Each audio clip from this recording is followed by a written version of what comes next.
Então vem para mais uma decoração de bolo aqui comigo. Oi, pessoal, eu sou a Dani e eu tenho uma confeitaria em casa. Hoje eu vou mostrar para vocês a decoração desse bolo aqui, tá bom? Que saiu na minha confeitaria. Então vamos lá. Como vocês sabem, eu fiz a montagem desse bolo no dia anterior, eu fiz ele à noite.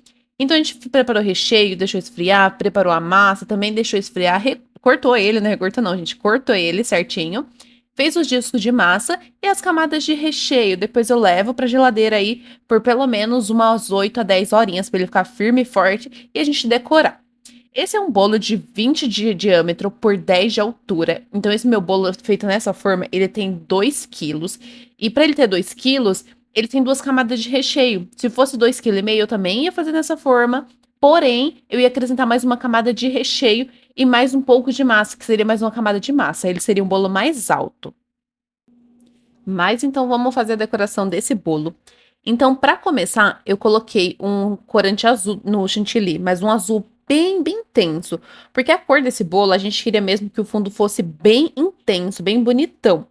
Eu até poderia utilizar aqui um pó para decoração para chegar nesse tom, mas eu consegui chegar com o chantilly, porque a cliente ela me mandou um modelinho específico, né? E ela queria bem semelhante, o mais parecido possível. Então, tentei fazer com o próprio corante. E ficou bem legal, eu gostei da tonalidade, então permaneci assim. Não precisei fazer aplicação de pó com álcool de cereal. Porque normalmente, quando é uma cor tipo assim, vermelho, preto, que eu preciso de uma cor muito intensa, para não colocar uma quantidade absurda de corante, aí eu utilizo o quê? O pó para decoração com álcool de cereal. Também tem outras formas a gente não utilizar tanto corante assim. Dá para você fazer o fundo do bolo todo branco e vir com um chantilly bem molinho, com a tonalidade de vermelho bem forte, que dá certo também. Você vai passar no bolo inteiro, tá bom? E espalhar. Tem várias formas aí, tá bom? Essa aqui é uma das dicas. Mas enfim, a tonalidade de azul chegou no tom que eu queria. Então fui passando a espátula de textura na lateral e automaticamente as quinas fiquem perfeitas. Eu trouxe um pouquinho mais para perto a câmera, mas eu queria mesmo que essas quinas ficassem perfeitas, porque no modelinho que a cliente mandou, no próprio modelinho, ele tinha umas quinas bem perfeitas. E outra coisa, quando o seu bolo for um pouco mais baixo e você quiser dar um ar de um bolo mais alto, deixa sempre essas quinas na parte de cima, porque fica parecendo que o bolo é muito maior do que realmente é, mais alto no caso. É interessante também, depende da decoração que você quer. Mas a princípio, a gente vai fazer só isso e agora a gente vai fazer uma segunda parte. Porque esse bolo ele não é simples assim, gente, não é todo azul. A gente ainda vai fazer um detalhe na cor vermelha. E aí que vem um pouquinho da dor de cabeça, porque o vermelho, gente, pra você chegar bem intenso, tem que colocar um pouquinho de corante, tá? Um pouquinho daquele jeito. Mas aí você vai fazendo, vai testando, coloca um pouco de leite condensado. Por quê? Dependendo da quantidade de corante que você utiliza, ele amarga, principalmente vermelho e preto, que são as cores mais aí, mais tenebrosas. Mas enfim, é um vermelho bem bonito que eu queria fazer. Então sempre coloca um pouco de leite condensado. Se passar um pouquinho do ponto, viu que tá poroso, coloca um pouquinho de creme de leite. Não aplica direto no bolo, porque senão, como a gente tá aplicando uma cor em cima da outra, esse vermelho vai arrancar o de baixo, se estiver muito duro, tá bom? Porque o de baixo ele tá num ponto legal. Mas o de cima ele tem que estar um pouco mais molinho do que o que a gente vai. Do que o azul, no caso, aqui, tá bom? Porque senão vai fazer maior bagunça. E vocês vão ver como que eu vou fazer essa decoração aqui. E eu tô falando isso porque eu queria muito falar pra vocês que eu não deixei chantilly poroso e que deu tudo certo, não precisou arrancar ali o fundo. Mas, gente, ele acabou arrancando o fundo azul, a parte, né? Ele ficou, nossa, ele ficou muito poroso. Mas, enfim, eu quis insistir, fui passando ali pra ver se dava um jeito. Fui mexendo na mão, tudo mais, como vocês viram na manga de confeitar. Mas ele ficou muito mais duro que o chantilly azul. Então, quando eu passei a espátula, o que que aconteceu? Ele foi arrancando a parte de baixo. Mas aí você não sofre, tá bom? Não pira.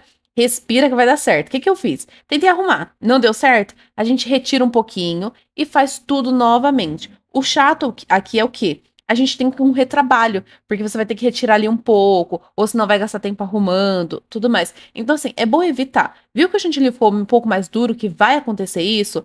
Nem aplica no bolo. Nem aplica no bolo. Aqui eu quis insistir, mas enfim, né? A gente, às vezes, acontece também, gente, é normal. O chantilly, dependendo se você deixar ele muito tempo fora ali da geladeira, ou bateu ele rapidão, ou tá um dia quente, tem N possibilidades. Ele vai ficar poroso, ele fica mais durinho, não tem pra onde correr. Mas aqui no meu caso, eu não precisei retirar o chantilly inteiro. Eu tirei mais o grosso, a parte de baixo, que tava muito dura. Aí eu peguei e hidratei ele novamente, voltei pra bacia. E aí sim, eu vim passando por cima, entendeu? Porque a parte que ficou fixa ali no bolo, ok, tá perfeito. Agora a gente tem que só arrumar pra ficar todos bonitinho e liso, porque senão ele fica cheio de furinho. Quando eu falo poroso pra vocês, é que como o chantilly, ele fica cheio de bolinhas, se você deixar, principalmente chantininho. Aí você tem que fazer o quê? Hidratar ele ou mexer ele muito bem na mão.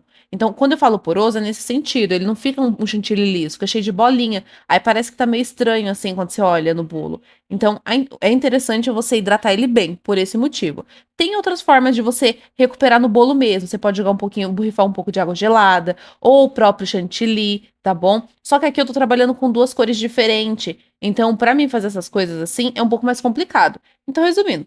É melhor retirar e aplicar um novo chantilly, que aí facilita demais, né? Ou, na verdade, não precisa nem ser um novo chantilly. Você pode pegar esse mesmo que você retirou, no caso, o que eu retirei vermelho, hidrata um pouquinho e volta com ele de novo no bolo, tá bom? Super simples. E aqui, gente, esse tema eu achei muito bonitão, porque eu achei as tonalidades bem tensa. Eu gostei muito do tom que chegou com o corante. E o tema desse bolo é Roblox. Eu já tenho alguns bolos aqui no canal de Roblox, tá bom? Mas nesse modelinho aqui eu ainda não tinha feito. E por isso acho que eu gostei tanto dessa intensidade dessas cores. Aqui dá pra utilizar para Super Mario também. Tem várias opções. Só muda o topo, no caso. Vou aplicar o topo agora com vocês. E se você assistiu até aqui, gente, tá gostando dos nossos vídeos, tô soltando vídeo aí 3 vezes na semana pra vocês com bastante conteúdo e mostrando, né, a correria, o dia a dia aqui da confeitaria. Então já curte esse vídeo, comenta aqui embaixo, tá bom? Pra mim saber se vocês estão gostando e o que que vocês querem ver de vídeo. E também compartilhe com alguém esse vídeo que tá aprendendo, quem quer fazer bolo de aniversário e tudo mais, tá bom? E não se esquece de se inscrever no nosso canal, que ajuda muito. Esse topo foi eu mesma quem fiz, como vocês sabem, os topos simples. Aqui eu edito, faço tudo bonitinho, imprimo e recorto. Agora, se for um modelo 3D, aí eu já mando pra gráfica mesmo, encomendo com eles, porque os 3D é mais trabalhoso, né? Tem aquelas camadinhas, às vezes tem flores, é um pouco mais trabalhoso. Aí por isso eu opto por pedir pra gráfica fazer mesmo.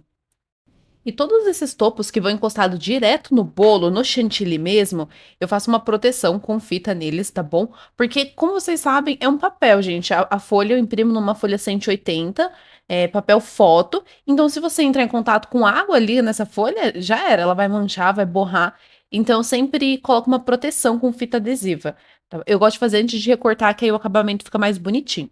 E o nosso bolo finalizado ficou desta forma. Gente, eu achei super fofinho esse bolo, porque eu acho que casou super bem, tanto o topo quanto as cores, a intensidade, né? Eu gostei muito da intensidade dessas cores, bem vibrante. E para quem tem dúvida de como eu transporto os bolos, né, como que eu envio, eu gravei para vocês verem como que eu mando a caixa, como que eu faço, tá bom? Sempre coloco nessas cake board de MDF, como vocês estão vendo, e eu coloco nas minhas caixas. Essas caixas, ó, ela tem uma abertura na frente que facilita pra caramba a hora de você colocar esse bolo aí. E eu também tenho a tampa, que é bem firme, tá? É bem legal esses modelinhos de caixa. Pra quem tem curiosidade, que é o nome do fornecedor, depois dá uma pesquisada lá no Insta, @valcaixa.